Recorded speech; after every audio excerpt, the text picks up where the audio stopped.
My job is to be an economics writer, so what I do every day is write about these big picture issues in the economy, what's changing in the corporate world, GDP, what's going on with the Federal Reserve.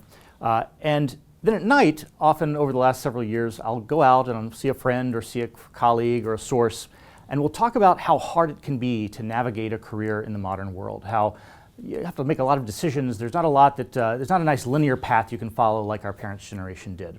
And eventually I realized these conversations I was having at night over drinks and these things I was writing about during the day as a writer at the New York Times were actually two sides of the same coin, and that figuring out how to have a successful career is really about understanding how the economy is shifting, how you can be in position to take advantage of those shifts rather than being steamrolled by them.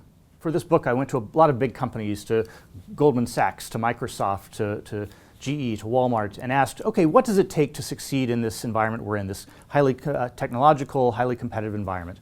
And the thing I heard over and over is the importance of being able to work in teams and pull together teams. I call it being a glue person, a person who can make a team stick together and produce something more than the sum of its parts. And so that's not just about technical ability. You have to have technical ability, obviously. You have to be good at whatever the thing is your core job is. But you also need to understand how what you do fits together with what your other members of that team are. And if you can't communicate with others effectively who have very different kinds of skills and background than your own, you're really not going to be that glue person. Economists talk of this concept of Pareto optimality, and they usually mean it in regards to an entire economy. So an economy is Pareto optimal if you can't make one person better off without making somebody else worse off. Meaning it's the best of all possible worlds. Even if there's inequality, it doesn't mean necessarily that everybody's equally well off. It just means if you're going to make somebody else better off, somebody else is worse off.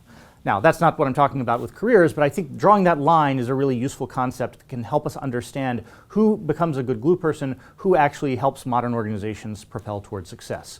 And that's being Pareto optimal, meaning you can't get better at one thing without getting worse at the other. So if you think about a team that has people who are engineers on it and people who do kind of marketing and product work on it, a Pareto optimal engineer is somebody who is a really good engineer who is at least as good at marketing as they can be without being worse at being an engineer. This exists at all types of organizations, and there are different spots on that curve to be at. There are people who are really good at one thing and only a little bit good at that other thing. Then there's others who are kind of in the middle, and they know some engineering, they know some marketing, some product development. Those tend to be team leaders, people who pull together a product in a lot of different types of organizations.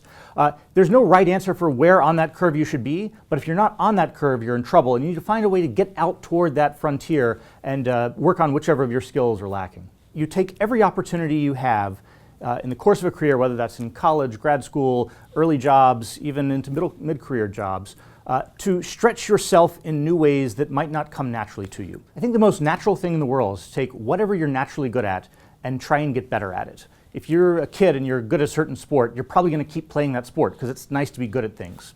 But what I'm finding is that in the modern workplace, what you really have to do is find ways to stretch yourself into areas that don't come as naturally. So if you have a natural mind for numbers and statistics, maybe figuring out how to be a better communicator and public speaker is the key.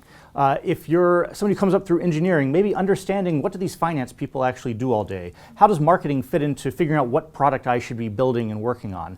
The key is asking for different opportunities, whether it's a 6-month assignment on another team, working for a different boss who has a different background, always seeking out those opportunities to stretch your own experience beyond where it exists now.